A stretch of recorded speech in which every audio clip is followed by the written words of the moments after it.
నమస్కారం. Big debate ప్రత్యేక చర్చ కార్యక్రమానికి స్వాగతం. బీహార్లో రేపు తొలిదశ పోలింగ్ ప్రారంభం కాతున్న కొన్ని గంటల ముందు రాహుల్ గాంధీ గారు హర్యానాలో ఓట్ చోరీకి సంబంధించి ఏదైతే హైడ్రోజన్ బాంబు అని చెప్పారో ఆ బాంబు పేల్చినట్టుగా చెప్తున్నారు. ఇవాళ ఢిల్లీలో ఒక సుదీర్ఘమైనటువంటి ప్రెస్ మీట్లో ఆయన సోదాహరణంగా హర్యానాలో ఏ రకంగా ఓట్ల చోరీ జరిగింది ఆ వివరాలన్నీ కూడా ప్రజెంట్ చేశారు. దీని ప్రభావం ఎన్నికల మీద ఏ రకంగా ఉండబోతోంది, బీహార్ ఎన్నికల మీద. అలాగే బీహార్లో ఒక పర్టికులర్ గ్రామాన్ని తీసుకొని ఆ గ్రామంలో ఎలా ఓట్లు తొలగించబడ్డాయని, ఒక 187 మంది ఓట్లు తొలగించబడ్డాయని ఒక చిన్న గ్రామంని తీసుకొని ఆ గ్రామస్తులు కూడా స్టేజ్ మీద ప్రజెంట్ చేశారు. దీంతోపాటుగా బీహార్లో ఏదైతే నితీష్ కుమార్ ప్రభుత్వం ఎన్నికలకి షెడ్యూల్కి 10 రోజుల ముందు ప్రకటించినటువంటి జీవికా దీదీ 10,000 రూపాయల అకౌంట్లో వేసే స్కీము ఇప్పటికీ కొనసాగుతున్నది. నవంబర్ 7ను కూడా డబ్బులు వేయబోతున్నట్టుగా చెప్తున్నారు. దీని మీద అనేక ప్రతిపక్ష పార్టీలు కంప్లైంట్ చేస్తూ ఉన్నాయి.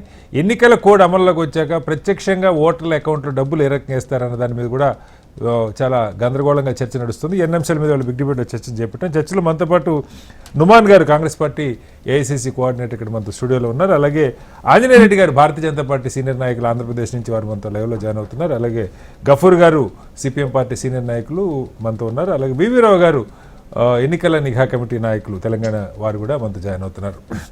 ముందుగా బివి రావు గారు నమస్కారం. హలో బివి రావు గారు. వీరరావు గారు, మనం ఒకసారి నమస్తే. రావు గారు, మీరు చూసే ఉంటారు, అంటే ఎన్నికలకి ప్రాణం ఓటర్ల జాబితాని మనం అందరూ దశాబ్దాలుగా ప్రజాస్వామ్యంలో అందరూ చెప్తారు. ఎన్నికల వ్యవస్థ మీద నమ్మకం ఉన్న అందరూ కూడా ఎన్నికలకి ఓటర్ల జాబితా ప్రాణం, లైఫ్ లైన్ అని. అలాంటి ఓటర్ల జాబితాకి సంబంధించి పదే పదే రాహుల్ గాంధీ గారు దానిలో ఉన్న లోపాలని, అది మహదేవ్పుర, కర్ణాటక మహదేవ్పుర కావచ్చు, లేకపోతే ఆనంద్ నియోజకవర్గం కావచ్చు, ఈసారి ఏకంగా హర్యానా రాష్ట్రం మొత్తాన్ని ఒక శాంపుల్గా తీసుకొని దాదాపు 2 కోట్ల ఓట్లుంటే అందులో 25 లక్షల ఓట్లు ఏ రకంగా, అది దొంగ ఓట్లు అనుకోండి, డూప్లికేట్ ఓట్లు అనుకోండి, లేదా రాంగ్ అడ్రస్ ఉన్నవనుకోండి, డీటెయిల్డ్గా ఇస్తూ అనేక ఎగ్జాంపుల్స్ లైవ్లో ఆ ఎన్నికల సంఘం ఇచ్చిన ఓటర్ల జాబితానే చూపిస్తూ, ఉదాహరణకు ఒక బ్రెజిల్ మోడల్ పేరుతో 25 ఓట్లు ఉన్నాయి, 22 ఓట్లు ఉన్నాయి. ఒకే మహిళ ఫోటోతో 100 ఓట్లు, ఆయన బూత్ నెంబర్లు అన్ని చూపిస్తున్నారు. ఇంకో మహిళ పేరుతో 243 ఓట్లు. యూపీకి చెందిన బీజేపీ నాయకులు, అక్కడి సర్పంచులు, వాళ్ళు యూపీలో ఉన్న వాళ్ళ ఓటర్ ఐడి కార్డు, హర్యానాలో ఉన్న ఓటర్ ఐడి కార్డు, సాక్షాత్తు అక్కడ మంత్రి గారితో వాళ్ళు ఉన్న ఫోటోలు, ఇవన్నీ కూడా చాలా డీటెయిల్డ్గా ఆయన ప్రజెంట్ చేశారు. ఈ హైడ్రోజన్ బాంబు పేలుస్తాయని ఎప్పటి నుంచో చెప్తున్నారు, కానీ తొలి దశ పోలింగ్కి ముందు రోజు దీన్ని ఆయన ప్రకటించడం జరిగింది. ఏంటంటే ఇది రిపీటెడ్గా దాదాపు అక్కడ ఆయన చెప్తున్న ప్రకారం కాంగ్రెస్కి బీజేపీకి మొన్న ఎన్నికల్లో, హర్యానా అసెంబ్లీ ఎన్నికల్లో ఓట్ల తేడా 1,18,000. మొత్తం కాంగ్రెస్కి వచ్చిన ఓట్లు, అలాగే మొత్తం బీజేపీకి వచ్చిన ఓట్ల తేడా 1,18,000. అయితే ఒక 22,000 ఓట్లు మాత్రం 8 అసెంబ్లీ నియోజకవర్గాల్లో ఉన్నాయి. అవి 32 ఓట్లు తేడాతో కాంగ్రెస్ ఓడిపోయిన దగ్గర నుంచి 4,000 చిల్లర ఓటుతో ఓడిపోయిన దాకా. ఇక్కడ 25 లక్షల ఇట్లా గందరగోళమైన ఓట్లు ఉన్నాయని చెప్పి డూప్లికేట్ ఓట్లు 5,22,000, ఇన్వాలిడ్ అడ్రస్తో ఉన్నాయి 93,000. బల్క్ ఓటర్స్ మనం ప్రధానంగా చెప్పుకుంటూ ఉంటాం, ఒకే ఇంటి అడ్రస్తో 100ల కొద్ది ఓట్లు, లేదు 0 నెంబర్తో 1000 కొద్ది ఓట్లు, 0 హౌస్ నెంబర్తో, అవి ఒక 19 లక్షలు ఉన్నాయని ఈ డేటా అంతా ప్రజెంట్ చేశారు. ఏంటి దీని అంటే ఎన్నిసార్లు ప్రజెంట్ చేసినా ఎన్నికల సంఘం కూడా రియాక్ట్ అయింది. మీరు సాక్ష్యాధారాలతో వచ్చి మాకు అఫిడవిట్తో సబ్మిట్ చేయండి అని ఆల్రెడీ వాళ్ళు స్పందించేశారు. ఏంటి అసలు దీన్ని రిపీటెడ్గా దీన్ని ప్రజెంట్ చేయటం, ఎన్నికల సంఘం అదే స్పందన, ఎన్నిసార్లు అడిగినా అదే స్పందన, ఎలా అర్థం చేసుకోవాలి? శ్రీనివాస్ గారు, మన అందరికి అక్కడ ఉన్నటువంటి మిగతా మన ప్యానెల్లో పాల్గొన్న పెద్దలందరూ కూడా ఈ సందర్భంగా మనం ఎన్నోసార్లు మనం ఈ మన ఛానల్ ద్వారా చర్చించుకున్నాము. దాంట్లో మూల సూత్రము, ఈరోజు ఎన్నికల కమిషన్ ఎప్పుడైతే, అంటే గతంలో కానీ గత 2 దశాబ్దాలుగా వాళ్ళు వాడుతున్నటువంటి డిజిటైజేషన్, ఏదైతే డిజిటైజేషన్ ద్వారా ఓటర్లను నమోదు చేయడము, ఓటర్ల నమోదు ద్వారా పోలింగ్ బూత్ లోకి వెళ్ళి ఓట్లు వేయడము, వేసిన ఓట్లు సరైన కంటెస్టెంట్ జాబితాలోకి వెళ్తున్నాయా లేదా అనేటువంటి ఈ మొత్తం ప్రక్రియ అనేది ఎలక్షన్ కమిషన్ కంట్రోల్లో ఉంటుందండి. అయితే దాంట్లో మొదటి భాగం ఏంటంటే, అన్నిటికన్నా అత్యంత మొదటి స్టెప్పే ఓటర్ జాబితా లిస్టు. అయితే మొన్నటి వరకు 2 దశాబ్దాలుగా ఈవీఎంల మీద పోయిన ఫోకస్ అంతా కూడా ఈసారి అది కాస్త ఓటర్ లిస్టుల మీదకి వచ్చింది. అయితే ఈ ఓటర్ లిస్టుల మీదకి వచ్చినట్టు మీరు ఇంతకుముందు చెప్పినటువంటి అన్ని అంశాలలో అప్పుడు ఈవీఎం ట్యాంపరింగ్ లో ఏదైతే డిజిటైజేషన్ కారణమో ఈ రోజు కూడా ఈ ఓటర్ లిస్టులు వ్యవహారంలో కూడా మూల సూత్రంగా డిజిటైజేషన్ యొక్క ప్రభావం. అంటే ఎందుకు మనం డిజిటైజేషన్ అంటున్నామంటే ఒక ఎలిగేషన్ వచ్చిన తర్వాత ఇలా సడన్ గా వాటిని వెరిఫై చేసుకోవడానికి వెసులుబాటుగా వెబ్సైట్లలో నిజంగా ఉన్నటువంటి కంటెంట్ అంతా కూడా ఎందుకు ఇమీడియట్ గా ఈ ఎలిగేషన్స్ ఒకవేళ రాహుల్ గాంధీ ఒక పార్టీ నాయకుడు ఓడిపోయి అంటే ఏదో బురద చల్లుతున్నాడు అనేటువంటి ఒక భావన ఉన్నది అనుకుందాము. అప్పుడు తక్షణమే దీన్ని వెరిఫై చేయాల్సినటువంటి బాధ్యత ఒక న్యూట్రల్ బాడీగా ఉన్నటువంటి ఎలక్షన్ కమిషన్ ది. మరి వెరిఫై చేసుకోవాల్సినటువంటి బాధ్యతలో సమాచారం ఎవరి దగ్గర ఉంది? ఎలక్షన్ కమిషన్ దగ్గర ఉంది. మరి ఎలక్షన్ కమిషన్ బహిర్గతంగా పబ్లిక్ లో పెట్టాల్సినటువంటి వెబ్సైట్లనే ఈ రోజు మూసిపడేసి మరి ఈ రోజు రాహుల్ గాంధీ గారు చెప్పినటువంటి సంశయాలను మీరు కరెక్ట్ అని నిరూపించలేక మోచుకున్నారా ఈ వెబ్సైట్లని అనే సంశయము పార్టీలకు అతీతంగా నాలాంటి వాళ్ళు మీలాంటి మీడియా వాళ్ళు ఈ కామన్ గా వచ్చేటువంటి సంశయం ఇది. మరి ఈ సంశయానికి ఇవాళ ఎలక్షన్ కమిషన్ ఎందుకు సమాధానం చెప్పదు? చెప్పకుండా ఎన్నికల్లో ఇలాగే ముందుకు తోసుకెళ్లడం అని అంటే ఇది ప్రజాస్వామ్యాన్ని అపహాస్యం చేసినట్టు కాదా? ఇప్పుడు ఇలా మోడీ గెలుస్తాడా, రేపు రాహుల్ గాంధీ గెలుస్తాడా, ఏ పార్టీ గెలుస్తా మనం అది పక్కన పెట్టండి. ఒక ఓటర్ గా ఒక కామన్ మ్యాన్ గా నాకున్న సంశయం ఏంటంటే నేను నా ఓటు వెరిఫై చేసుకోవడానికి ఇప్పుడు ఆయన ఒక ఎలిగేషన్ వేశాడు 25 లక్షలకు సంబంధించినటువంటి ఓట్లు చోరీ అయినాయని చెప్పేసి ఒక వైల్డ్ ఎలిగేషన్ ఇచ్చాడు. ఆ వైల్డ్ ఎలిగేషన్ వెరిఫై చేసుకోవడానికి ఎవరికైనా ఒక మీడియాలో ఉన్నటువంటి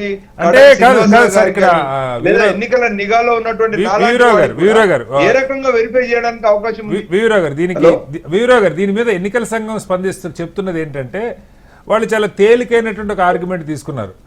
ఓటర్ లిస్టులు మేము రిలీజ్ చేసినప్పుడు అక్కడ మీ బూత్ లెవెల్ ఏజెంట్లు ఏం చేస్తున్నారు? నిద్రపోతున్నారా? లేకపోతే ఎందుకు కంప్లైంట్లు ఇవ్వలేదు? హైకోర్టులో 2 కోట్ల ఓట్లు ఉంటే హర్యానాకు సంబంధించి కేవలం 22 అప్లికేషన్లు హైకోర్టులో పెండింగ్లో ఉన్నాయి. అంటే ఎన్నికల సంఘం ఏం చెప్పదలుచుకుంది సార్? ఒకవేళ ఒక పార్టీకి ఏజెంట్లు లేకపోవచ్చు, ఏజెంట్లు లేనంత మాత్రాన బిఎల్ఓలు ఇష్టారాజ్యంగా చేస్తారనుకోవాలా? లేదు సెంట్రలైజ్డ్గా, ఎందుకంటే ఒకే మనిషి బొమ్మ ఒక బూత్లో కాదు, ఒక బూత్లో అంటే ఏదో అక్కడ ఒక పార్టీ ఏజెంట్ ఏదో 4 ఓట్లు చేర్పించుకున్నాడు అనుకోవచ్చు.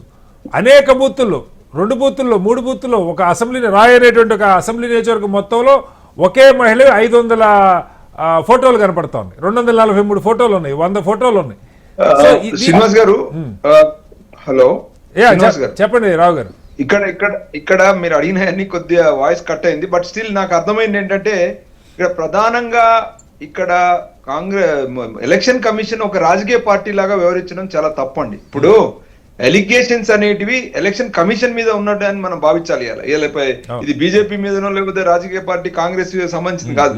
ఎలక్షన్ కమిషన్ మీద ఎలిగేషన్ వచ్చినప్పుడు ఎలక్షన్ కమిషన్ సంబంధించినటువంటి సమాధానంలో భాగంగా మీకు మీ వెబ్సైట్లలో ఉన్న దాన్ని వాళ్ళు ఒక ఓటర్ వారీగా ఒక కాన్స్టిట్యున్సీ లేదా ఒక ప్రాంతాన్ని మొత్తం తీసుకొని వాళ్ళు వెరిఫై చేసినప్పుడు మా దృష్టికి వచ్చాయి అన్నప్పుడు దాని సమాధానం ఏముండాలంటే అది వాస్తవమా అవాస్తవమా అని చెప్పాలి తప్పితే మీరు అప్పుడు నిద్రపోయారా ఇప్పుడు ఉన్నారు అంటే అది రాజకీయ పార్టీలు వ్యవహరించే తీరు. గెలిచిన పార్టీ ఓడిపోయి పక్క వాళ్ళు బురదేస్తే ఒప్పుకోరు, ఎందుకంటే మేము గెలిచామని ఆల్రెడీ బయటకు వచ్చాం. కానీ ఎలక్షన్ కమిషన్ చేయాల్సిన పని కాదు. ఎలక్షన్ కమిషన్ వాస్తవాలను వెరిఫై చేసి దీంట్లో నిజాలు ఏంటి అనేది తెలుసుకొని లేదా వాళ్ళు ఒక సపరేట్ ఎంక్వైరీ పెడతామని చెప్పడమో లేకపోతే టైం అడగడమో అలాంటివి చేయాలి తప్పితే ఇవాళ ఎలక్షన్ కమిషన్ కూడా ఒక మామూలు ఆఫీసులో క్లర్కుల్లాగా ఒక కరప్ట్ బ్యూరోక్రాట్స్ లాగా వ్యవహరించడం అనేది ఇది ఎలక్షన్ మన భారత ప్రజాస్వామ్యానికి ఇది సిగ్గుచేటుగా నేను భావిస్తా ఉన్నాను. ఒక ఎన్నికల నిఘా వేదిక కన్వీనర్ గా పార్టీలకు అతీతంగా నేను చెప్పేది ఏంటంటే మనం పార్లమెంట్ ముందు 16 సంస్కరణలు పెట్టాము. ఆ సంస్కరణలన్నింటిలో ప్రధానమైనటువంటి సంస్కరణలు ఏంటంటే ఇవాళ ఎలక్షన్ కమిషన్ కు ఆ అధికారంగా వాళ్ళకి ఇవ్వాల్సినటువంటి విధులు నిధులు ఈ వెసులుబాటు నేనేది ఎన్నికకు మధ్యలో రావాల్సినటువంటి ఈ వెరిఫికేషన్ సంబంధించినటువంటి వాళ్ళకు అధికారాలు విధులు లేవని చెప్పుకునే దుస్థితిలో ఈ రోజు ఈ మొత్తం ఎలక్షన్ అపహాస్యం చేస్తున్న పరిస్థితులు అక్కడ కూర్చున్నటువంటి కమిషన్లు మాట్లాడడం అనేది ఈ దేశానికి పట్టిన దౌర్భాగ్యంగా నేను భావిస్తాను. ఇంకొక ప్రశ్న కూడా మిమ్మల్ని అడుగుతాను రావు గారు మళ్ళా, ఎందుకంటే మీరు 7:30 వరకే ఉంటున్నారు. రెండో ప్రశ్న ఏంటంటే, బీహార్లో ఒక పథకం ఎన్నికలకి షెడ్యూల్కి నోటిఫికేషన్ విడుదల కావడానికి 10 రోజుల ముందు మీరు కూడా చూసి ఉంటారు, ప్రధాని సాక్షాత్తు ప్రకటించారు బీహార్ ప్రభుత్వం తరఫున 75 లక్షల మంది మహిళలకి అకౌంట్లో 10,000 వేసే ఒక పథకం, జీవికా దీదో ఏదో ఆ పథకం పేరేదో ఉంది, వాళ్ళకి 10,000 వేసే పథకం. సరే, ఎన్నికల నోటిఫికేషన్కి రాకముందు ఎవరైనా ప్రకటించుకోవచ్చు, కానీ ఎన్నికల నోటిఫికేషన్ వచ్చిన తర్వాత ఎన్నికలు జరుగుతున్నాయి. రేపు ఒక దశ పోలింగ్ ఉంది, మళ్ళీ 11వ తారీఖు ఇంకొక పోలింగ్ ఉంది, 7వ తారీఖు కూడా అకౌంట్లో డబ్బులు వేయడానికి అక్కడ ప్రభుత్వం సిద్ధం అవుతుంది. ఆల్రెడీ నోటిఫికేషన్ వచ్చి నామినేషన్ అయిపోయాక డబ్బులు వేస్తూ ఉన్నారు. మీకు గుర్తుండాలి రావు గారు, తెలంగాణలో జిహెచ్ఎంసీ ఎన్నికలప్పుడు లాస్ట్ టైం జరిగిన జిహెచ్ఎంసీ ఎన్నికలకి కొద్ది రోజుల ముందు వరదలు వచ్చినాయి. అప్పుడున్న బీఆర్ఎస్ ప్రభుత్వం అకౌంట్లో 10,000 వరదల్లో నష్టపోయిన కుటుంబాలకి జిహెచ్ఎంసీ షెడ్యూల్ వచ్చిన తర్వాత వరదలు వచ్చిన కారణంగా 10,000 వేయడానికి పూనుకోగానే అటు కాంగ్రెస్ ఇటు బీజేపీ అందరూ దాని మీద పెద్ద ఎత్తున గొడవ చేశారు. ఆ డబ్బులు అకౌంట్లో వేయకుండా ఆపించారు. ఎన్నికల సంఘం ఆపింది. మీరు ఏమైనా సరే ఎన్నికలు జరుగుతున్నప్పుడు డబ్బులు అకౌంట్లో వేయడానికి డైరెక్ట్గా వీలు లేదని ఆపింది. వేరే బీహార్లో అక్కడ ప్రభుత్వం చెప్తుంది ఏంటంటే, మేము ఎన్నికల సంఘం నుంచి అనుమతి తీసుకున్నాం అంటున్నారు. ఎలా ఇస్తారు? ఇక్కడ ఒకలాగా అక్కడ ఒకలాగా నాకు అర్థం కావట్లేదు. ఇప్పుడు కటారి గారు ఈ గత 2 దశాబ్దాలు అంటే 2010 నుండే, అంటే కాంగ్రెస్ హయాం నుండే ఈ ఎన్నికల కమిషన్ దుస్థితి ఏ రకంగా మారిపోయిందంటే, అధికారంలో ఏ పార్టీ ఉన్నా కూడా ఆ పార్టీకి ఒక మరీ అంటే ఒక ఏదైతే ఇండిపెండెంట్ గా వ్యవహరించాల్సినటువంటి ఎలక్షన్ కమిషన్ ఈ రోజు వైలేషన్స్ ని, ఇప్పుడు ఆనాడు మనం శేషన్ గారి సమయంలో గాని లేదా కొద్ది మంది ఏదైతే స్ట్రిక్ట్ ఆఫీసర్స్ ఉండి వాళ్ళకున్న అవకాశాన్ని వాడుకునేటువంటి పరిస్థితి అలా ఎలక్షన్ కమిషన్లలో అథారిటేటివ్ ఆఫీసర్స్ లేకపోవడం ఒకటి. రెండో విషయం ఏంటంటే, అట్లాంటి అథారిటేటివ్ ఆఫీసర్స్ ని నియమించి వాళ్ళకి అధికారాలు విధులు ఇవ్వడానికి ఈ అంతర్గత ప్రజాస్వామ్యం లేని రాజకీయ పార్టీ ఫండ్ ట్రాన్స్పరెంట్ గా లేదు.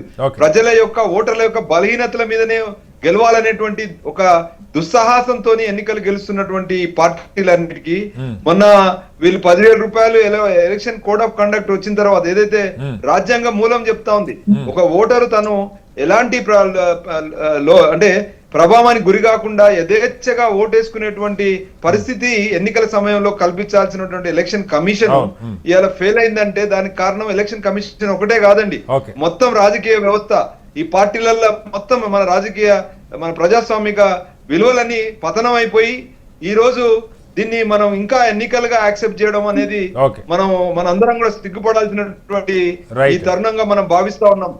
ఈ పరిస్థితిలో ఎన్నికలు జరుపుకోవడం అనేది ఇది ఒక గొడ్డలి పెట్టు లాంటి వ్యవస్థగా మనం చూడాలి. రైట్ సార్, మళ్ళీ వస్తాను మీ దగ్గరికి రావు గారు. గఫూర్ గారు, ఇక్కడ ఇప్పుడు రాహుల్ గాంధీ ఇది మొదటిసారి కాదు, ఆయన మహదేవ్పుర అప్పుడు మాట్లాడారు, ఆనంద్ గురించి మాట్లాడారు. దానికి కౌంటర్గా కేంద్ర మంత్రులు అనురాగ్ ఠాకూర్ గారు వాళ్ళు కొన్ని నియోజకవర్గాల్లో వాళ్ళు కూడా తప్పులున్నాయని చెప్పి కాంగ్రెస్ గెలిచిన నియోజకవర్గాల్లో వాళ్ళు కూడా చూపించారు. మొత్తం అందరూ ఎన్నికల సంఘం లోపాలనే ఎత్తి చూపిస్తూ ఉన్నారు. కాకపోతే బీజేపీ ఎక్కువ సార్లు మాట్లాడుతూ కాంగ్రెస్ ప్రతిపక్షంలో ఉంది కాబట్టి ఎక్కువ సార్లు మాట్లాడుతోంది. ఎన్నికల సంఘం స్పందించుతున్న తీరు, ఇప్పుడు రాహుల్ గాంధీ ఒక జాతీయ స్థాయి ప్రతిపక్ష నాయకుడిగా ఢిల్లీలో కూర్చొని దేశమంతా చూసేలాగా ఒక డేటా బయటపెట్టినప్పుడు ఎన్నికల సంఘం అది తప్పు అని కనుక భావిస్తే స్పష్టంగా దాని ఆధారాలతో సహా ఆయన మొత్తం కూడా అక్కర్లా, ఆయన చూపించిన 25 లక్షలు చూపించక్కర్లా, ఆయన ఒక 30-40 ఎగ్జాంపుల్స్ స్టేజ్ మీద చూపించాడు. ఆ 30-40 తప్పని చూపించినా సరిపోద్ది కదా ఎన్నికల సంఘం. రాహుల్ గాంధీ డిఫేమ్ అయిపోతాడు, ఎన్నికల సంఘం క్రెడిబిలిటీ పెరుగుతుంది. ఆ పని చేయకుండా మీరు మొత్తం తెచ్చి మాకు అఫిడవిట్ రూపంలో సబ్మిట్ చేయండి అని వాళ్ళు అడుగుతారు. కాంగ్రెస్ వాళ్ళు ఏమంటారు, మరి అనురాగ్ ఠాకూర్ని ఎందుకు అడగరు, లేకపోతే ఇంకొక ఆయన మంత్రి ఆయన ఎందుకు అడగరు, మమ్మల్ని ఎందుకు అడుగుతారని వాళ్ళు అంటారు. ఏంటంటే మొత్తంగా ఎన్నికల సంఘం మీద ప్రజలకి నమ్మకం పోయే పరిస్థితులే కనపడతా ఉన్న ఎన్నికల సంఘం స్పందన కానీ ప్రభుత్వ స్పందన, కాంగ్రెస్ స్పందన కానీ ఏం చెప్తారు? కటారి గారు, మీకు మిగతా పెద్దలందరికీ నమస్కారం అండి. ఇప్పుడు సార్, భారత ప్రజాస్వామ్యం అనేది ప్రపంచంలోకెల్లా అతిపెద్ద ప్రజాస్వామ్య దేశం అని చెప్పుకున్నాం, గర్వపడుతున్నాం కూడా. మన రాజ్యాంగం ఆ రకమైనటువంటి హక్కు ఇచ్చింది, వయోజన ఓటింగ్ హక్కు. ఇదంతా విజయవంతం కావాలంటే అంటే ప్రభుత్వాలు ప్రజల యొక్క భావాలకు అనుగుణంగా వాళ్ళ యొక్క తీర్పుకు అనుగుణంగా ఏర్పాటు చేయాలంటే ఎన్నికల ప్రక్రియ సజావుగా సాగాలి, నిష్పాక్షికంగా ఉండాలి, ప్రజలు స్వేచ్ఛగా తమ ఓటు హక్కు. గఫూర్ గారు చెప్పండి. హలో గఫూర్ గారు. ఈ ప్రజాస్వామ్యాన్ని కాపాడడంలో ఎన్నికల కమిషన్, ఎన్నికల నిర్వహణ చాలా ముఖ్యమైన పాత్ర నిర్వహిస్తాయి. ఓకే.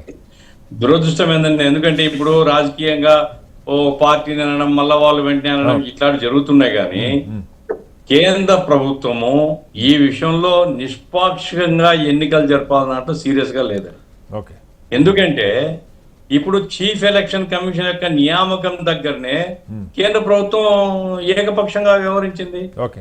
అన్నప్పుడు వాళ్ళు అనుకునేటువంటి వ్యక్తిని చీఫ్ ఎలక్షన్ కమిషనర్ గా పెట్టుకొని ఎన్నికల్ని ఓ తొట్టడంగా మార్చుకునేటువంటి ప్రక్రియ సాగుతుంది. కాబట్టి ఈ వివాదాలని న్యాయంగా ప్రతి నియోజకవర్గంలో ఉండే ప్రతి ఓటర్ ఎలక్షన్ కమిషన్ చెప్పలేకపోవచ్చు. అయితే బాధ్యత వాళ్ళదే.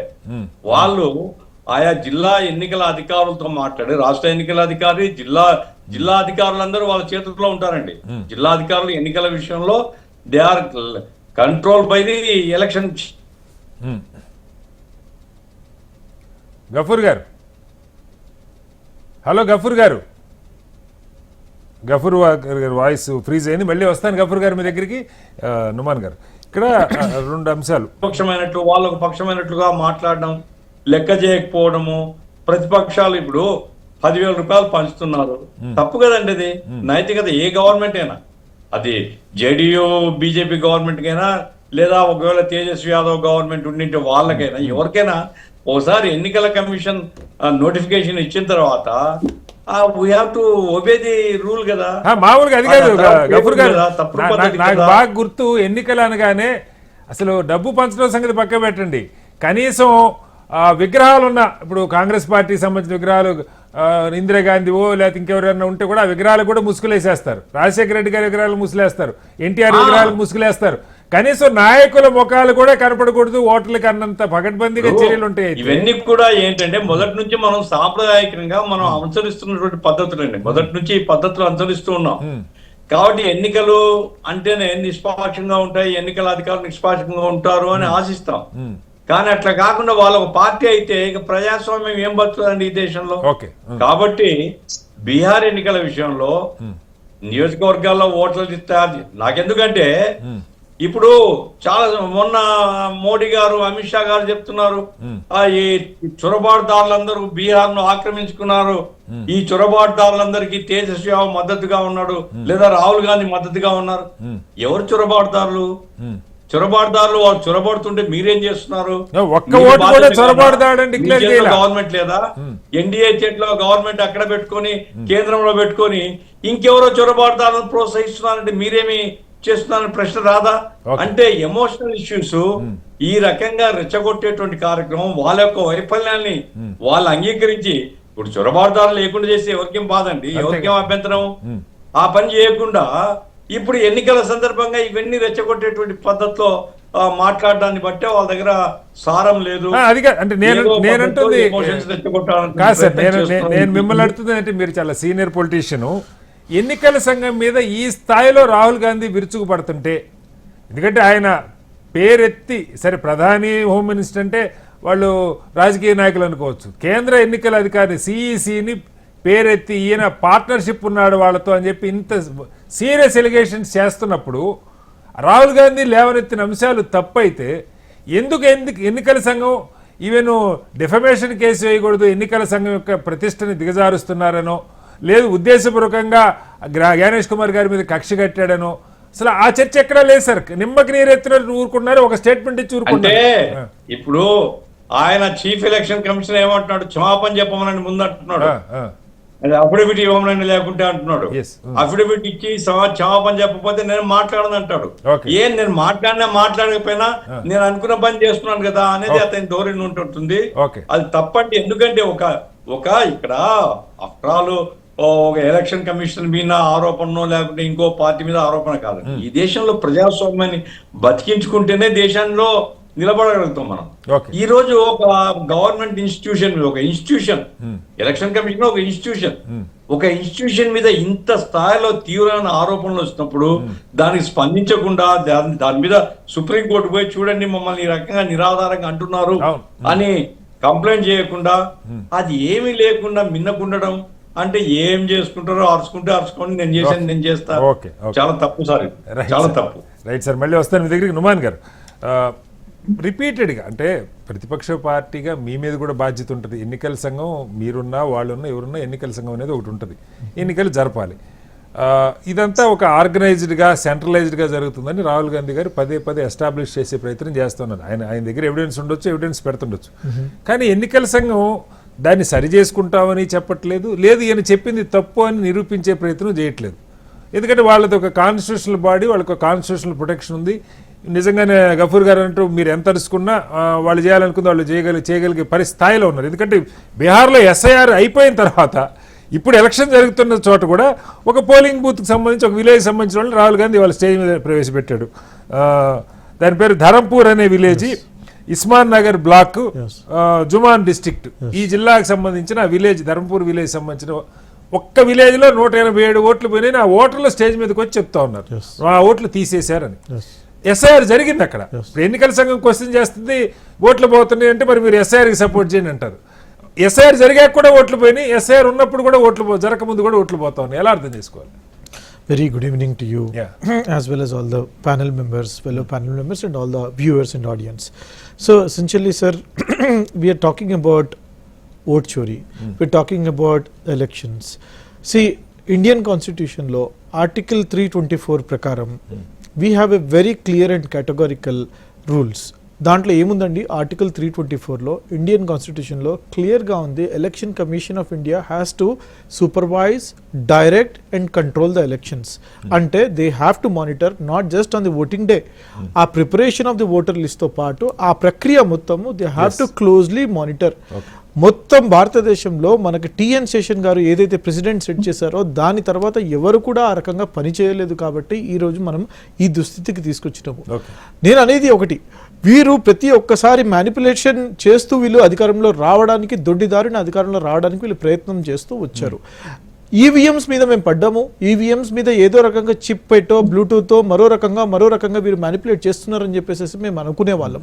కాదండి, ఓట్ చోరీ జరుగుతుంది, ఓటర్ మ్యానిపులేషన్ లిస్ట్ మ్యానిపులేషన్ జరుగుతుంది అని చెప్పేసి మాకు తెలిసినప్పుడు టీమ్ ఈగల్ కింద ఫామ్ చేసుకుని, I'm also one of the member, మేము ఫామ్ చేసుకుని ఇన్వెస్టిగేషన్ చేసి పోస్ట్ మార్టం అనాలిసిస్ చేసి రూట్ కాజ్ అనాలిసిస్ చేసి we have identified how these people are stealing the votes, how duplicate votes, invalid votes, bulk voters, వీటి గురించి మేము ప్రజల మధ్యలో క్లియర్గా కర్ణాటకలో చేస్తాం. ఈరోజు హైడ్రోజన్ బాంబ్ అని చెప్పేసి రేపు ఎలక్షన్ ఉంది అక్కడ బీహార్లో phase 1. దాని ముందు మేము తెలియజేసుకుంటున్నాము, మీరు చేస్తున్నటువంటి దొంగతనం ఇదిగోండి అని చెప్పేసి ఎలక్షన్ కమిషన్ ఆఫ్ ఇండియాని మేము ప్రజల ముందు నిలబెడుతున్నాము. See, you have to do your job right. Okay, if you're not doing your job right, then as a leader of opposition Shri Rahul Gandhiji వచ్చేసేసి మీడియా సుముఖంగా చెప్తున్నారు, బీ కేర్ఫుల్, బీ కేర్ఫుల్. ఇది ఒక హెచ్చరిక ఇస్తున్నాం, 100% హెచ్చరిక ఇస్తున్నాం, వార్నింగ్ అని చెప్తున్నాను నేను. మీరు ఎఫిడవిట్లు అని చెప్పేసి తాత్సారం చేసే ప్రక్రియ మీరు ఏదైతే తీసుకుంటున్నారో, this is not good for healthy democracy. Electorals have to be very fair and ఫేర్గా ఎలక్షన్స్ జరగాల. ఆ రోజు హర్యానాలో I was also the observer there. I will tell you, హర్యానాలో ఎలక్షన్స్ జరుగుతున్నప్పుడు sir, I can share you all the information, roads గుంతలుగా ఉంటే candidates బయటకి వస్తే వాళ్ళని తన్నే పరిస్థితి, వారు బయటికి రాలేనటువంటి పరిస్థితి. మీరు exit polls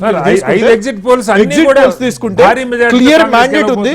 and on the result day I was in Delhi in AICC headquarters. Yes. We were completely in a state of shock. ఏం జరిగిందని.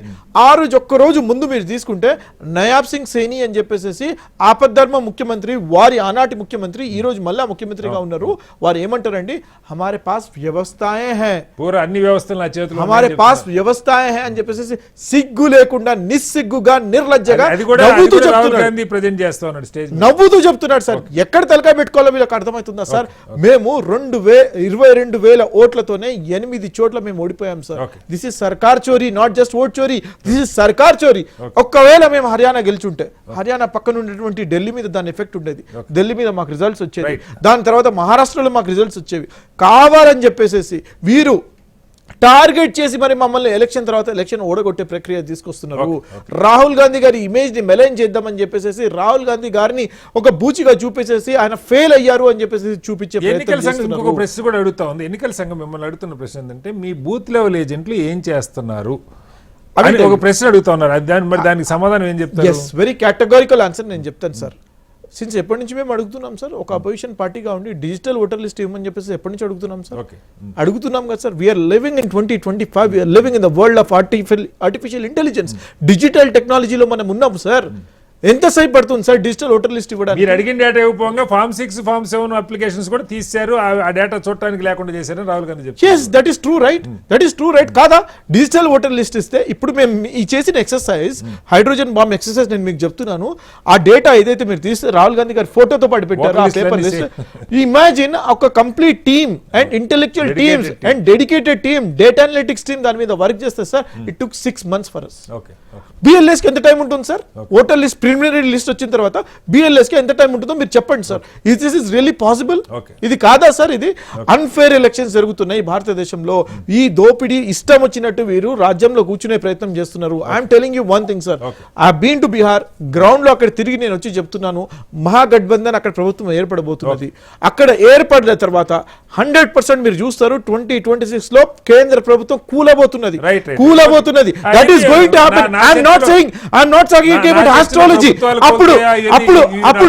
అప్పుడు ఇంకా మీకు ట్రూత్ అనేది బయటికి వస్తుంది. బయట పెట్టండి అజంప్షన్స్ నాకు మళ్ళీ వస్తాను మీ దగ్గరికి. ఎస్ సార్ చెప్పండి ఆంజనేయ రెడ్డి గారు. ఇక్కడ 2 అంశాలు మనకు కనపడతా ఉన్నాయి స్పష్టంగా. ఈసారి ఏదో డమ్మీ ఓట్లు, దొంగ ఓట్లు, జీరో అడ్రస్ అని కాదు. బీజేపీ యూపీ నాయకులు వాళ్ళ పేర్లతో సహా వాళ్ళు ఏ గ్రామ సర్పంచ్, ఉదాహరణకి ధూల్చంద్ అనేటువంటి ఒక సర్పంచ్, సన్ ఆఫ్ ప్రతాప్ సింగ్, ఆయన యూపీ మంత్రి గారితో కూర్చొని ఉన్న ఫోటో ఉంది, లక్ష్మీనారాయణ అనే మంత్రి గారితో కూర్చొని ఉన్న ఫోటో ఉంది. ఆయనకి యూపీలో ఓటు ఉంది, హర్యానాలో ఓటు ఉంది. ఆయన కుమారుడికి యూపీలో ఓటు ఉంది, హర్యానాలో ఓటు ఉంది. అలాగే ప్రహ్లాద్ అని చెప్పి ఇంకొక బీజేపీ సర్పంచ్ యూపీలో, ఆయనకి ఇక్కడ ఓట్లు ఉన్నాయి. హర్యానాలో బీజేపీకి సంబంధించిన ఒక నాయకుడి ఇంటి పేరుతో, స్వయంగా ఒక నాయకుడి ఇంటి పేరుతో 66 ఓట్లు ఉన్నాయి. ఇలా ఒకటి కాదు, అవేవరు బ్రెజిల్ మోడల్ పేరుతో 22 ఓట్లు ఒక బూత్లో పెట్టి, ఇవన్నీ మీరు చూసే ఉంటారు. నేనేమన్నానంటే సార్ ఆంజనేయ రెడ్డి గారు, ఇక్కడ బీజేపీని టార్గెట్ చేయటం లేదా మరొకటి, ఇప్పుడు ఎన్నికల సంఘం ఏమడుతుందంటే కాంగ్రెస్ ఏజెంట్లు ఏం చేస్తున్నారు, బీజేపీ ఏజెంట్లు కూడా ఉన్నారు కదా. బీజేపీ ఏజెంట్లు ఎవరో బ్రెజిల్ ఓటర్కి 22 ఓట్లు ఉంటే బీజేపీ ఏజెంట్లు ఏం చేస్తూ ఉన్నారు? లేకపోతే ఒకే మహిళకి 2 బూతుల్లో కలిపి 243 ఓట్లు ఉంటాయి ఒకే ఫోటోతో.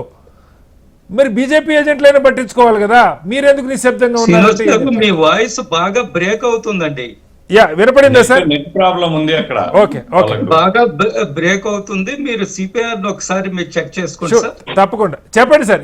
ఈ ఎగ్జాంపుల్స్ అన్ని మీకు చెప్పాను.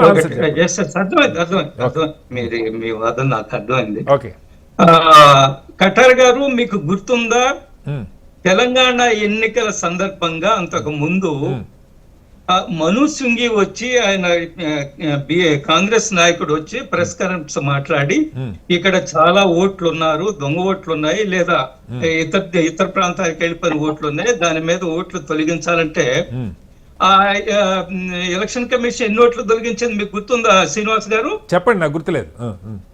20 లక్షల ఓట్లు తొలగించింది. ఎన్నిక 20 లక్షలు. ఒక్క నిమిషం. తెలంగాణ ఎన్నికలకు ముందు 20 లక్షల ఓట్లు తెలంగాణ నుంచి తొలగించారు. ఒకసారి మీరు చెక్ చేస్తారు. గుర్తుంది సార్, ఆయన సారీ కూడా చెప్పారు. మీకు గుర్తు చేస్తున్నాను, అప్పుడున్న సీఈఓ అవి పొరపాటుగా తొలగించామని ఆయన బహిరంగంగా సారీ చెప్పారు. రవి ఆయన పేరు, సీఈఓ గారి పేరు ఏదో ఉండాలి, సీఈఓ గారు ఆ ఓట్లు పొరపాటుగా తొలగించామని బహిరంగంగా సారీ చెప్పారు. బ్రేక్ అవుతుంది, నాకు వినిపించడం లేదు సరిగా. పీసీఆర్ ఒకసారి చూడండి, వాయిస్ బ్రేక్ అవుతుంది. ఎస్ చెప్పండి సార్. కాబట్టి మీరు ఒకసారి చెక్ చేసుకోండి ఎన్ని ఓట్లు తొలగించారు. ఓకే ఒకటి. రెండోది, ప్రశాంత్ భూషణ్ ని, అదేవిధంగా యోగేంద్ర యాదవ్ గారిని సుప్రీం కోర్టు ఏ విధంగా చివాట్లు పెట్టిందో మనం చూసాం. ఓట్లు తొలగింపు విషయంలో వాళ్ళు తీసుకుపోయిన పేర్లు అసలు ఓటర్సే కాదు, ఓటర్స్ గా నమోదు చేసుకోలేదు. అదేవిధంగా ఈయన ఓట్ చోరీ యాత్రప్పుడు బీహార్ లో రాహుల్ గాంధీ గారు ఒక పెద్ద మనిషి చేత నా ఓటు తొలగించారు మా ఊర్లో అని చెప్తే, అది ఫ్యాక్ట్ చెక్ లో ఆ పెద్ద మనిషికి అసలు ఓటే లేదు, ఓటు ఎప్పుడు అప్లై చేసుకోలేదు. ఇది ఇవన్నీ పబ్లిక్ డొమైన్ లో ఉన్నాయి. ఈ రోజు మనం ఓటు చోరీ, నేనేం చెప్తున్నా అంటే, ఈ దేశంలో ఓటు చోరీ, గవర్నమెంట్ చోరీ ఎప్పుడన్నా జరిగిందంటే, ప్రభుత్వ చోరీ ఎప్పుడన్నా జరిగిందంటే జవహర్లాల్ నెహ్రూ, ఓట్ చోరీ మీకు చేశారు. మాట్లాడితే జవహర్లాల్ నెహ్రూ ఇందిరాగాంధీ నుమాన్ గారు కైండ్లీ కోఆపరేట్ కొంచెం సేపు టైం సార్ మరి మాట్లాడితే జవహర్లాల్ నెహ్రూ అంటారు sir very modern day politics sir very 2020 kindly let him speak. మీరు స్టూడియోలో ఉన్నారు, ఆంజనేయ రెడ్డి గారు మాట్లాడండి. మీరు మాట్లాడితే మోడీ గారి మీద వేస్తారు కదా. ఆంజనేయ రెడ్డి గారు మాట్లాడండి. ఆంజనేయ రెడ్డి గారు మాట్లాడండి. ఓకే, నేనేమంటానంటే ఆ రోజే ఓట్ చోరీ, గవర్నమెంట్ చోరీ జరిగింది. నెహ్రూ గారికి 1 ఓటు వచ్చింది, 14 ఓట్లు సర్దార్ వల్లభాయ్ పటేల్ గారికి వచ్చాయి. కాబట్టి ఓట్ చోరీ ఎప్పుడు జరిగిందో మనందరికీ, దేశ ప్రజలందరూ కూడా తెలుసు. నేనేమంటున్నా అంటే మీరు బిఎల్ఏల మీద పడుతున్నారే, ఏం చేస్తున్నారు అని అడుగుతున్నారు. మీరు ఇందాక చెప్పారు కదా, స్వయాన మంత్రి పక్కన ఒక ఆయన ఉన్నాడు, ఆయన ఓటు హర్యానాలో ఉంది, యూపీలో ఉందని, వీటన్నిటిని సరితీయడం కోసమే కదా ఎస్ఐఆర్ ఏర్పాటు చేశారు. ఆంజనేయ రెడ్డి గారు ఎస్ఐఆర్ చేశాక కాదు, వినండి. ఇప్పుడు నేను ఇదే ప్రశ్న బీజేపీ బిఎల్ఏలు కూడా అడగొచ్చు కదా. ఒకే మహిళకి ఒకే బూత్ లో 22 ఓట్లుంటే ఆ మహిళ బ్రెజిల్కి సంబంధించిన మహిళ ఫోటో కనపడుతుంటే బీజేపీ కాంగ్రెస్ ఏజెంట్లు నిద్రపోతున్నారు అనుకుందాం. Rahul Gandhi is an habitual liar. ఇటువంటి మాటలు మాట్లాడకండి ఆంజనేయ రెడ్డి గారు. I take it as serious objection. ఎట్లా మాట్లాడతారండి మీరు? జూటా పార్టీ, మీరు జుమ్లా పార్టీ, మీరు దొంగలు, మీరు అంటే మాట్లాడేది ఎట్లా మాట్లాడతారండి లాయర్ అని చెప్పేసి? ఎట్లా మాట్లాడతారు మీరు? మీకు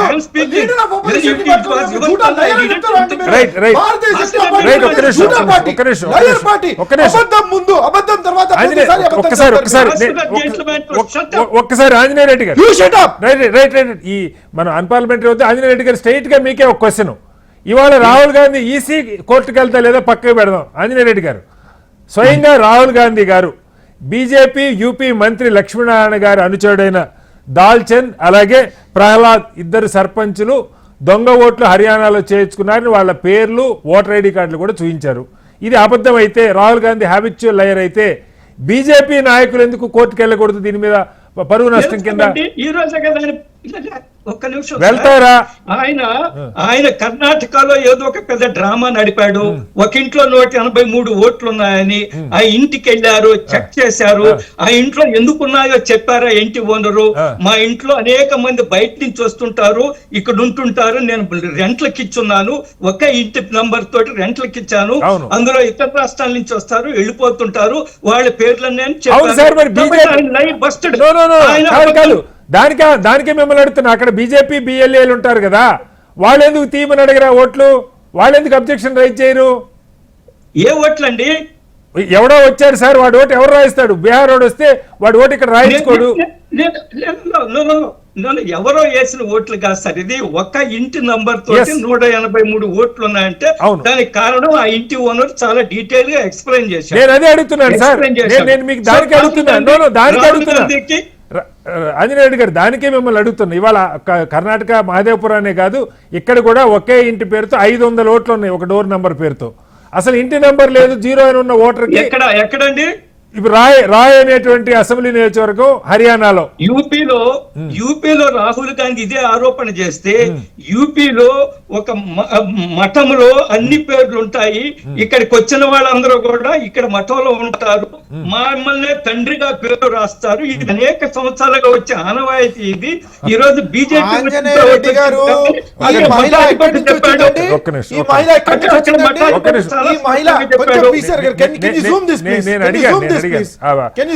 బ్రెజిల్ మహిళది అడిగాను.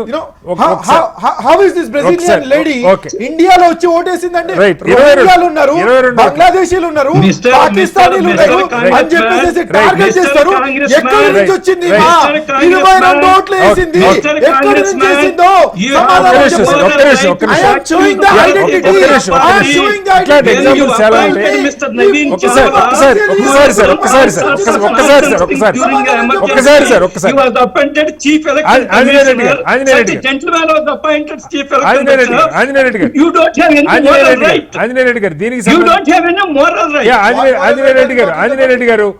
దీనికి సంబంధించే మరొక ఇంపార్టెంట్ ప్రశ్న ఇవాళ రాహుల్ గాంధీ లేవనెత్తిన ప్రశ్న ఏంటంటే, అయ్యా ఒక్క మహిళ పేరుతో 100 ఓట్లు ఉన్నాయి, ఆ మహిళ ఒక ఓటు వేసిందా 100 ఓట్లు వేసిందా మనకు తెలియదు. 100 ఓట్లు అయితే ఓటర్ లిస్టులో ఉన్నాయి, ఆ మహిళ ఎవరో ఎక్కడుందో మనకు తెలియదు. మీరు ఆ సీసీటీవీ ఫుటేజ్లు ఇస్తే ఏమో సపోజ్ ఒక మహిళ ఉంది, ఆమె కాంగ్రెస్ వాళ్ళని చేర్చుకున్నారు అనుకుందాం కాసేపు దొంగ ఓటు వినండి సార్. అంటే నవ్వటం ఆన్సర్ కాదు సార్. సీసీటీవీ ఫుటేజ్ ఏదో బెడ్రూమ్లో సీసీటీవీ ఫుటేజ్ అడగట్లా, లేదా బాత్రూంలో సీసీటీవీ ఫుటేజ్ అడగట్లా, పబ్లిక్గా పోలింగ్ బూత్కి వచ్చి ఓట్లు వేసేది నేనైనా ఫోటో తీయచ్చు, మీరైనా ఫోటో తీయచ్చు, నేనైనా వీడియో తీయచ్చు, మీరైనా వీడియో తీయచ్చు, ఎవరైనా తీయచ్చు కదా.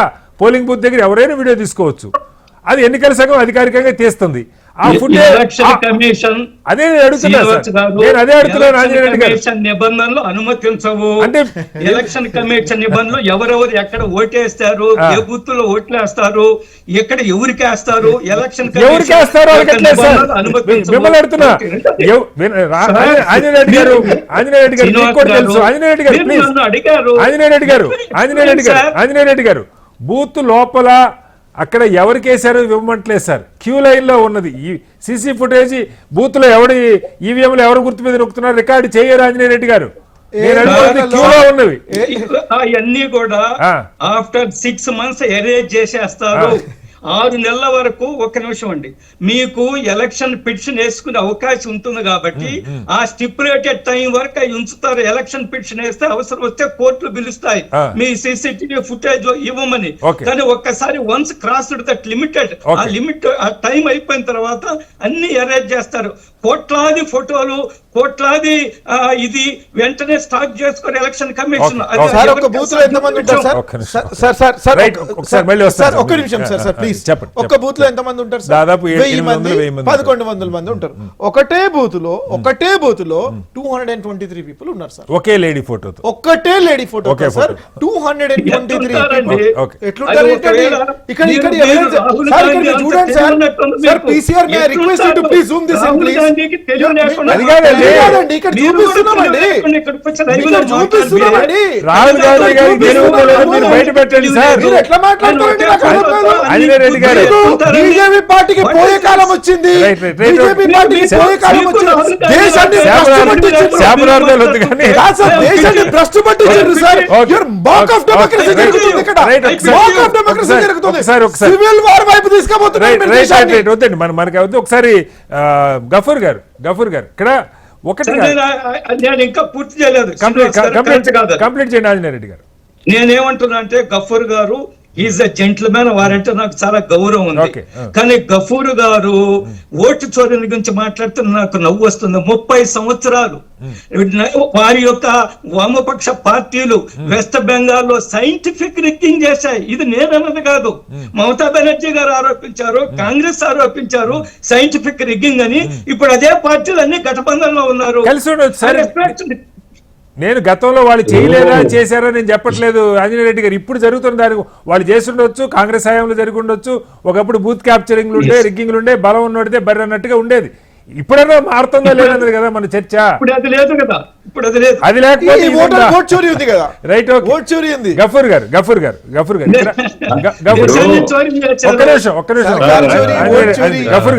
గారు నేనంటే గఫూర్ గారు ఏమిటంటే ఇప్పుడు గతాన్ని తవ్వుకుంటూ గతాన్ని చెప్పి మేము ఏ తప్పైనా చేయొచ్చు అనేటువంటి వాదన ఎవరు చేసినా చెల్లదని. ఇప్పుడు గతంలో సైంటిఫిక్ రిగ్గింగ్ చేసింటే మేము ఎందుకు ఓడిపోతామండి? తర్వాత సైంటిఫిక్ రిగ్గింగ్ మేము కంటిన్యూ చేసేవాళ్ళమే కదా. కాబట్టి ఊరికే ఏది పడితే అది మాట్లాడడం అనేటువంటిది పెద్దలకు తగదు. ఇప్పుడు ఈ రోజు సమస్య ఏమిటి? ఒక రాష్ట్రానికి కాదు, అనేక రాష్ట్రాలు. ఒక రాజకీయ పార్టీగా లేదా ఒక రాజకీయ నాయకుడుగా, రాజకీయ నాయకుడు ప్రతిపక్ష నాయకుడు కూడా, ఆయన పార్లమెంట్ లో ప్రతిపక్ష నాయకుడు.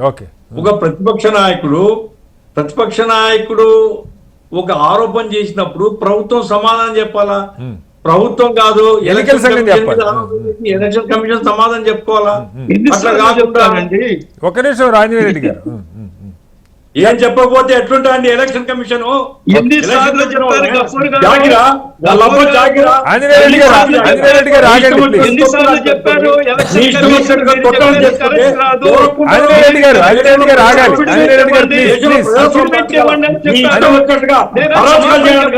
మీ తొత్తులను పెట్టుకొని దేశవ్యాప్తంగా ఈవీఎంలలో ఓటర్ లిస్టులో ఇన్ని అరాచకాలు చేస్తే ఎందుకు ఒప్పుకోలేవు? కానీ ఈ రోజు సంవత్సరాలు సర్వనాశనం చేస్తారు గఫూర్ గారు. ఆంజనేయ రెడ్డి గారు మీరు కూడా క్రాస్ టాక్ మాట్లాడుతున్నారు. ఇప్పుడు దేశాన్ని ఆంజనేయ రెడ్డి గారు come back to you. ప్రయత్నం చేస్తున్నారు. ఆంజనేయ రెడ్డి గారు వాళ్ళ మీద దాడులు చేయడం, ఆంజనేయ రెడ్డి గారు దిస్ ఇస్ నాట్ ఫెయిర్. ఏం జరిగిందో ఆలోచించుకోవాలి. ఆంజనేయ రెడ్డి గారు మీరు కూడా క్రాస్ టాక్ మాట్లాడుతున్నారు.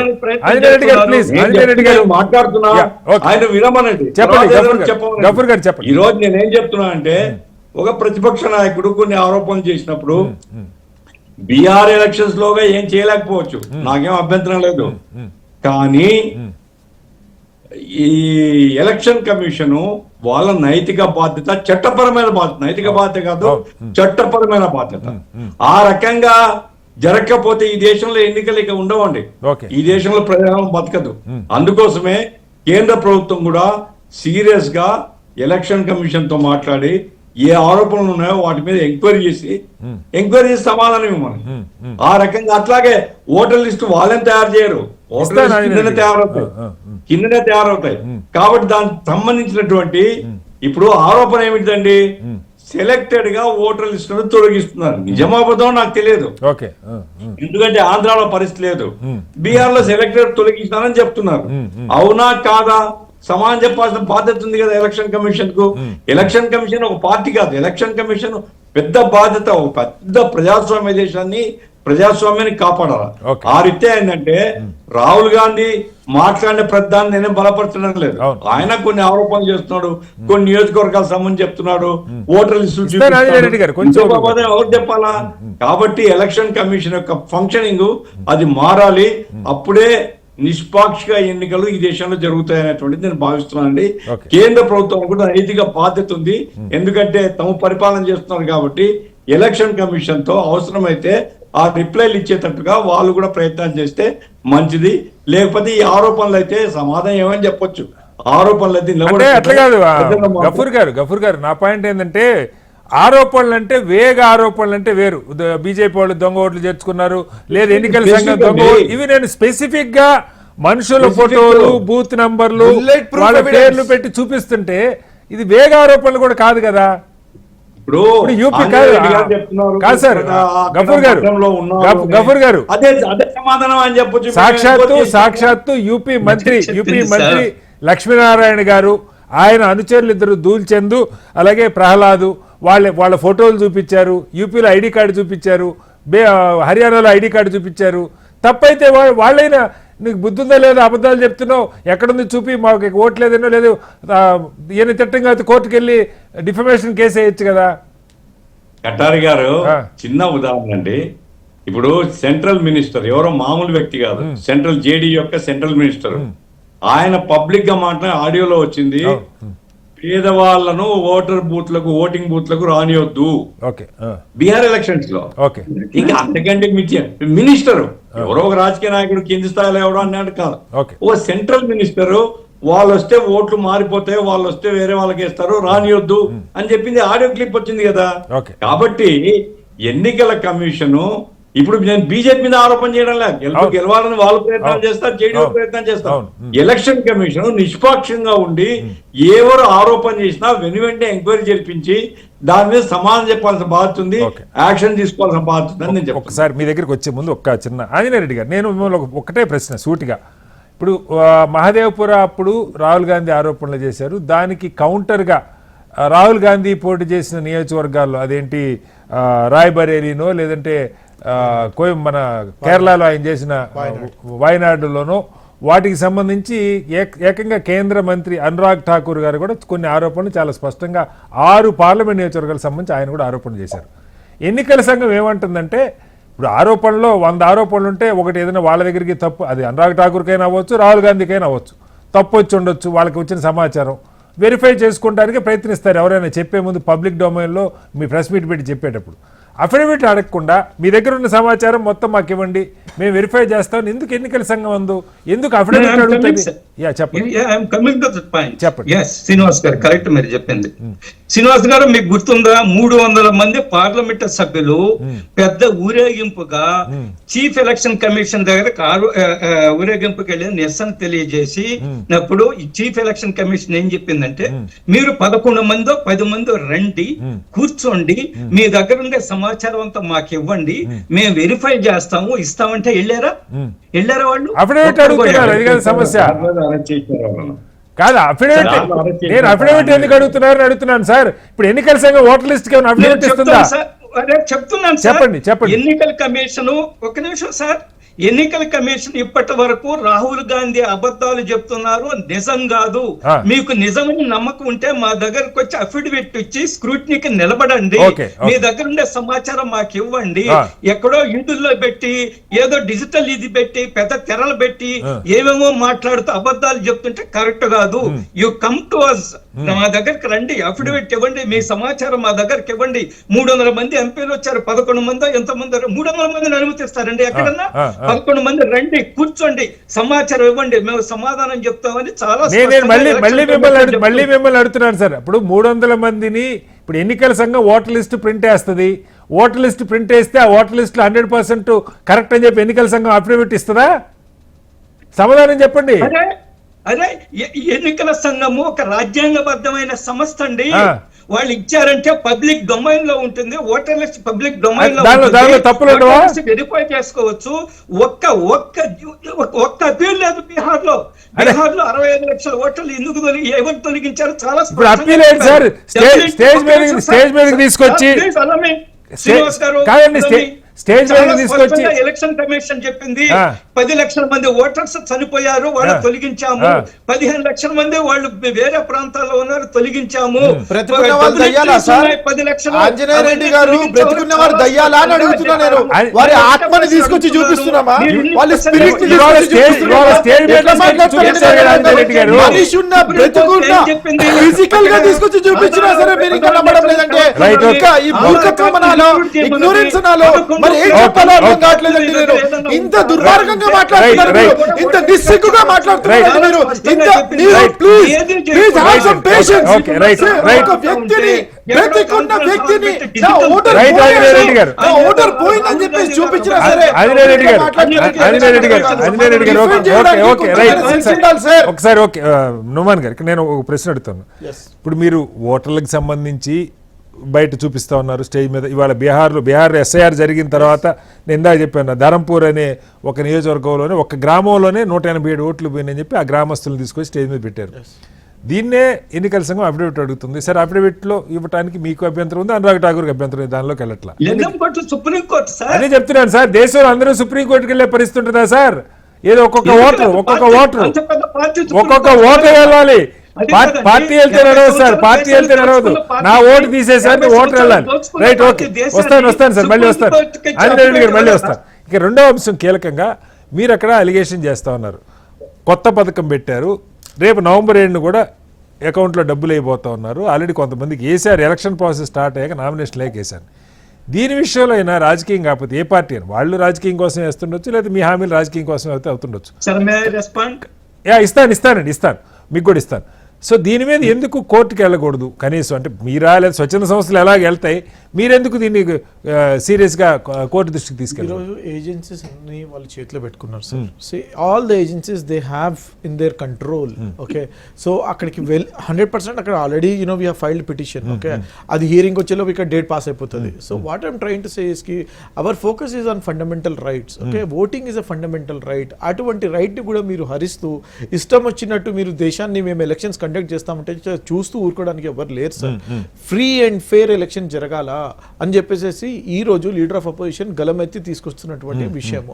నేను ఒకటి విషయం చెప్పదలుచుకుంటున్నాను సార్, వీళ్ళు రోహింగ్యాలు ఉన్నారు, బంగ్లాదేశీలు ఉన్నారు, నేపాలీలు ఉన్నారు, పాకిస్తానీలు ఉన్నారు అని చెప్పేసి చెప్పినారు. బ్రెజిలియన్ నుంచి ఎవరు వచ్చారు సార్ నాకు అర్థం కాదు, యూరోప్ నుంచి ఎవరు వచ్చారు సార్ అర్థం కాదు. ఇంత క్లియర్ గా ఫోటో చూపిస్తున్నా సరే ఇంత వీళ్ళ సమాధానం చెప్పలేదు. ఎన్నికల సంఘం అయితే బీహార్కి సంబంధించి ఒక్క ఓటర్ కూడా విదేశస్తుడు ఇక్కడ ఉన్నాడని డిక్లేర్ చేయలేదు.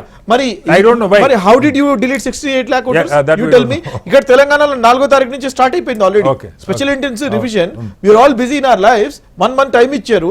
November 4th స్టార్ట్ అయిపోయింది. It's been 2 days past. 2 days the second day. Okay. And like ఎంతమంది ఇక్కడ డిలీట్ చేస్తారో వాడికి ఆన్సర్ కూడా ఉండదు. నేను అనేది ఏంటంటే sir, this is not good for a healthy democracy. Healthy democracy ఉండాలి అని అంటే ఎలక్ట్రల్ ప్రాసెస్ ని క్లీన్ చేయాల్సిన అవసరం ఉంది. Okay. టైం వస్తుంది సార్, చెప్తున్నాను. 100% CEC has to leave the country and run away. Okay. అటు ఎందుకు చెప్తున్నాను అని అంటే, జెన్జీ అనే రివల్యూషన్ ఏదైతే నేపాల్లో వచ్చిందో, ఇక్కడ యువత కూడా they are fed up sir. Okay. I'm telling you honestly. Tell me sir, ఒక కంటెస్టెంట్ వాడికి ఫెయిర్ గ్రౌండ్ లేకపోతే కంటెస్ట్ చేసినప్పుడు అన్యాయంగా ఓడిపోతే వారికి ఎంత బాధ కలుగుతుంది, Okay, okay, ఎంత నిరాశ నిస్పృహలో ఉంటుంది, పార్టీలకు ఎంత ఇబ్బంది అవుతుంది, ప్రజాస్వామ్యానికి ఎంత దెబ్బ కొడుతుందో Right, ఒకసారి ఆలోచన right. చేయండి సార్. ఈ listed- 22,000 ఓట్స్ తో 22,000 కేవలం 22,000 ఓట్స్ తో మీరు సర్కార్ని ఫామ్ చేసినారు. ఇస్తాను, ఒక్క అసెంబ్లీ ఎలక్షన్, ఒక్క అసెంబ్లీలో 32 ఓట్స్ తో ఓడిపోయారు సార్. అంటే ఎన్నికల్లో ఒక్క ఓటుతో కూడా ఓడిపోతారు. అంటే సక్రమంగా బ్యాటిల్ లెవెల్ గ్రౌండ్ అనేది ఫేర్ ఉండాలా. అది ఫేర్ లేదు అని చెప్పేసి మేము చెప్తున్నాం. రైట్. ఒకసారి ఆంజనేయ రెడ్డి గారు, స్ట్రైట్ గా మీకు ఒకటే క్వశ్చన్, ఈ ఓటర్ లిస్ట్ పక్కన పెడదాం. ఈ 10,000 రూపాయలు అకౌంట్లో వేస్తున్న పథకం గురించి November 7ను కూడా డేట్ ఇచ్చారు, చెప్పండి. ఎన్నికల నిబంధనలు వచ్చిన తర్వాత 10,000 రూపాయలు వేయలేదు. రేపు 7వ తారీఖు కూడా వేస్తున్నారు సార్, మీరు వినాలి. రేపు 7వ తారీఖు అయిపోయింది కాదు, రేపు 7వ తారీఖు కూడా వేస్తామని అధికారికంగా ముఖ్యమంత్రి చెప్తున్నారు. Ongoing process to reach to everybody. చెప్పండి sir, please ask the gentlemen to keep quiet. Okay, మీరు చెప్పండి, నేను అడిగాను, చెప్పండి. లేదా ఎన్నికల నిబంధనావళి కామన్ కోడ్ ఆఫ్ కాండక్ట్ వచ్చిన తర్వాత, ఎలక్షన్ కోడ్ ఆఫ్ కాండక్ట్ వచ్చిన తర్వాత వేయలేదు, అంత ముందు విచ్ ఈజ్ రాంగ్ సార్, మీరు వినాలి. November 7 ఎల్లుండి కూడా డబ్బులు వేస్తామని అధికారికంగా బీజేపీ నాయకులు, జేడీయూ నాయకులు చెప్తున్నారు. ఎన్నికల సంఘం మాకు అనుమతి ఇచ్చిందని చెప్తున్నారు. ఒక ఉదాహరణ చెప్తాను సార్, ఒక ఉదాహరణ చెప్తాను. చెప్పండి. ఈ మన రాష్ట్రంలో పెన్షన్లు ఇస్తున్నారు. ఇక్కడ మధ్యలో ఎప్పుడైనా ఎలక్షన్ వస్తే ఆ పెన్షన్ ఆపరు కదా. ఇట్స్ ఎ కంటిన్యూస్ ప్రాసెస్ కదా. This is a separate scheme. Okay. Especially elections కంటే ముందు, నోటిఫికేషన్ కంటే ముందు ఇస్తున్నారు. ఒక్క నిమిషం అండి. ఆయన సిఈసి దేశం వదిలిపెట్టుకోవాలని చెప్తున్నారు. రాహుల్ గాంధీ గారికి చెప్పండి, నెలకొకసారి దేశం నుంచి పారిపోయి అక్కడ ఏదేదో మాట్లాడుతున్నాడు. ఆయన ఆపండి ముందు. సిఈసి కాదు. రెండోది, నవీన్ చావ్లాని ఎమర్జెన్సీలో అత్యాచారాలు చేసిన నవీన్ చావ్లాని, షా కమిషన్ తప్పుపట్టిన నవీన్ చావ్లాని చీఫ్ ఎలక్షన్ కమిషన్ చేశారు. మొన్నటి వరకు సోనియా గాంధీ గారు ఎవరు చెప్తే వాళ్ళే చీఫ్ ఎలక్షన్ కమిషన్. మారింది, ఈ రోజు సిస్టమ్ మారింది. ప్రతిపక్ష నాయకుడు chief justice committee members Gafoor గారు ఫస్ట్ అడిగారు. జాగీరు కాదు, గఫూర్ గారు ఫస్ట్ అడిగారు చీఫ్ జస్టిస్ ఆఫ్ ఇండియా అని కూడా లేకుండా ఎందుకు చేశారు. ఇక్కడ ప్రజాస్వామ్యం ఉంది, ప్రజాస్వామ్యం నడుస్తుంది. Okay, right. గఫూర్ గారు, ఇక్కడ నేను మన అందరికి గుర్తు, ఈవెన్ బొట్టు బిళ్ళలు ఎవరన్నా పాంప్లెట్ తో పాటు కొంతమంది గతంలో క్యాలెండర్, బొట్టు బిళ్ళలు ఇస్తారు, ఆడవాళ్ళు ఓట్లు వేస్తారు. వాటిని కూడా ఆపించేవాళ్ళు ఎన్నికల సంఘం. విగ్రహాల మీద ముసుగులేస్తారు. మొన్న ఏపీలో అయితే జగన్మోహన్ రెడ్డి రంగులు వేశారని చెప్పి ఆ రంగులన్నిటి మీద వైట్ పెయింట్ వేయించారు. అంటే ఇంత పకడ్బందీగా ఉంటే, నాకు గుర్తుండి చాలా ఆన్ గోయింగ్ పథకాలు కూడా పోలింగ్ అయ్యేదాకా డబ్బులు డైరెక్ట్ గా అయితే ఆపుతారు. మరి ఇక్కడ ఏంటి పరిస్థితి గారు? ఒక చిన్న ఉదాహరణ చెప్తా. ఒక చిన్న ఉదాహరణ, 2019 ఎన్నికల సందర్భంగా చంద్రబాబు నాయుడు ప్రభుత్వం ఉండింది కదండి. 19లో జగన్మోహన్ రెడ్డి గవర్నమెంట్ వచ్చింది. అవును. ఆ సందర్భంగా రెగ్యులర్ డ్రింకింగ్ వాటర్ స్కీమ్స్ కూడా డబ్బులు రిలీజ్ చేయలేదండి. అయ్యా, డ్రింకింగ్ వాటర్ అది అంటే నో ఎలక్షన్ కమిషన్ యొక్క పర్మిషన్ ఉండాలా, ఇవ్వలేదు పర్మిషన్. కాబట్టి ఇవి అయిన వాళ్ళకు ఒక కంచము, కాని వాళ్ళకు ఇంకొక కంచం వేసే పద్ధతి ఉంటే ఫేర్ ఎలక్షన్స్ ఎట్లయితే సార్? ఇప్పుడు 10,000 రూపాయలు ఆన్ గోయింగ్ స్కీమ్ అయితే అభ్యంతరం లేదు. ఎన్నికలకి 10 రోజుల ముందు ప్రకటించిన స్కీమ్, జస్ట్ ఎలక్షన్స్ కోసం ప్రకటించిన స్కీమ్ అది. కేవలం టు గెట్ ది బెనిఫిట్ ప్రకటించిన స్కీమ్ అది. ఆ స్కీమ్ ను క్వశ్చన్ చేయకపోతే, ఇప్పుడు ప్రతిపక్షంగా మేము క్వశ్చన్ చేస్తాం. ఎలక్షన్ కమిషన్ కదా క్వశ్చన్ చేయాల్సింది, ఎలక్షన్ కమిషన్ కదా ఆపాల్సింది. ఎలక్షన్ కమిషన్ అనుమతిస్తుందంటే హ్యాండ్ ఇన్ గ్లో. ఇదే బీజేపీ. గఫూర్ గారు, నాకు ఆశ్చర్యం ఏంటంటే హైదరాబాద్ లో మీ అందరికి గుర్తుండాలి, జిహెచ్ఎంసీ ఎలక్షన్ వస్తే ఎన్నికల నోటిఫికేషన్ మొదలయ్యాక తుఫాన్ వచ్చింది. తుఫాను వస్తే ఆ తుఫాను వరద బాధితులకి ఆయన 10,000 అప్పుడు కేసీఆర్ గారు అయిపోతే దాన్ని ఆపిచ్చేశారు. వికాస్ రాజ్. అదే యా మనకు సాంప్రదాయం ఉందండి, అది పాటించాలి కదా. నేను చెప్పేది ఏ గవర్నమెంట్ వస్తుంది, ఏ పార్టీ వస్తుంది, Okay. ఆ ఎలక్షన్ కమిషన్ యొక్క ప్రైమ్ డ్యూటీ ఏంటంటే ఫెయిర్ ఎలక్షన్ జరిగేలాగా, Okay. ఇంపార్షియల్ ఎలక్షన్ జరిగేలాగా చూడడం వాళ్ళ డ్యూటీ, కాన్స్టిట్యూషన్ డ్యూటీ. Okay. దాన్ని మిస్యూజ్ జరుగుతుంది అనేది మాత్రం చెప్పదలుచు. రైట్. ఆంజనేయ రెడ్డి గారు లాస్ట్ సెంటెన్స్. ఈ దేశంలో ఈ ప్రజాస్వామ్యంలో ఫేర్ అండ్ ఫ్రీ ఎలక్షన్లు జరుగుతున్నాయి. Okay, okay. సైంటిఫిక్ రిగ్గింగ్ జరగడం లేదు. Okay. ఎమర్జెన్సీలో అత్యాచారాలు చేసిన వాళ్ళు Right. ఎలక్షన్ కమిషనర్ గా చేయడం Okay, లేదు. okay, okay. విలువలతోటి ఉన్న వ్యక్తులు మీరు ఎన్నికల అధికారులు విమర్శిస్తే వాళ్ళు విమర్శిస్తారు, సమస్య అది. Free and fair election Okay, జరుగుతుంది. okay, okay. ప్రపంచ దేశాలే భారతదేశ ప్రజాస్వామ్యాన్ని, ఎన్నికల విధానాన్ని మెచ్చుకున్న సందర్భాలు అనేకం ఉన్నాయి. Right sir. మొత్తంగా బీహార్ ఎన్నికలకి, మొదటి దశ ఎన్నికలకి ఒక రోజు ముందు రాహుల్ గాంధీ హైడ్రోజన్ బాంబు పేరుతో హర్యానాలో ఓట్ల చోరీ 20 లక్షల ఓట్ల గురించి శ్రీనివాస్ గారు ఆయన ప్రకటించారు. అయితే ఇది ఎంతవరకు నిజం? ఎన్నికల సంఘం ఎందుకు, అది రాహుల్ గాంధీ ప్రకటించినా, అనురాగ్ ఠాకూర్ ప్రకటించినా ఆ సమాచారాన్ని తీసుకొని తప్పులను బయటపెట్టే ప్రయత్నం చేయట్లేదు. ఎన్నికల సంఘం యొక్క విశ్వసనీయతని పెంచుకునే ప్రయత్నం కాకుండా నాయకుల అఫిడవిట్ పేరుతో ఆ సమాచారం తీసుకోవడానికి కూడా ఎన్నికల సంఘం సుముఖంగా ఉన్నట్టుగా కనపడలేదు. అయితే ఇది ప్రజలు ఏ రకంగా అర్థం చేసుకుంటారు, అటు రాజకీయ పార్టీల, ఎన్నికల సంఘాల విశ్వసనీయత ఏం కాబోతా ఉందనేది ఒక అంశం అయితే, రెండు ఎన్నికలు జరుగుతున్నప్పుడు ప్రత్యక్షంగా నగదు బదిలీ ఓటర్లకి ప్రభుత్వాలు చేయటాన్ని ఏ రకంగా అర్థం చేసుకోవాలి, మోడల్ కోడ్ ఆఫ్ కాండక్ట్లో ఏమైనా మార్పులు చేర్పులు చేయాలన్నది కూడా పెద్దలు ఆలోచన చేయాల్సిన అవసరం ఉంది. చర్చలో పాల్గొన్న నుమాన్ గారికి, ఆంజనేయ రెడ్డి గారికి, గఫూర్ గారికి, వీరో గారికి ధన్యవాదాలు. ఇది వాళ్ళ బిగ్ డిబేట్. రేపు మరోస్తే మళ్ళీ కలుద్దాం. నమస్కారం.